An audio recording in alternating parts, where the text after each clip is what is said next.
આ તરફ રાજ્યવ્યાપી શાળા પ્રવેશોત્સવનો ઉત્સાહભેર પ્રારંભ થયો છે। સમગ્ર રાજ્યમાં અંદાજે 28,58,000 બાળકોને શાળામાં પ્રવેશ અપાશે। વડનગરમાં પીએમ મોદી જ્યાં ભણ્યા ત્યાંથી રાજ્યવ્યાપી શાળા પ્રવેશોત્સવનો પ્રારંભ થયો છે।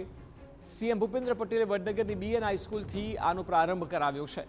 ત્રિદિવસીય પ્રવેશોત્સવ દરમિયાન રાજ્યની 38,400 શાળાઓમાં બાળકોને પ્રવેશ અપાશે।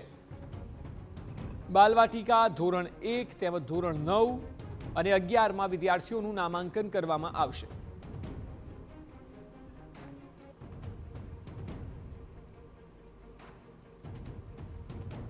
તો વડનગરથી જ મુખ્યપ્રધાન દ્વારા શાળા પ્રવેશોત્સવનો પ્રારંભ કરવામાં આવ્યો છે। હજારોની સંખ્યામાં શાળામાં પ્રવેશ કરાવવામાં આવશે। આપ જુઓ, રાજ્યની વાત કરવામાં આવે તો અંદાજે 28,58,000 બાળકોને પ્રવેશ આપવામાં આવશે। વડનગરમાં પણ હજારોની સંખ્યામાં છે। એટલે ઓવરઓલ 3 દિવસ સુધી પ્રવેશોત્સવ ચાલવાનું, શાળા પ્રવેશોત્સવ ચાલવાનું છે, જેમાં પ્રાઇમરીથી લઈને હાયર સેકન્ડરી સુધી તમામ અલગ અલગ વર્ગોમાં વિદ્યાર્થીઓને પ્રવેશોત્સવ કરાશે।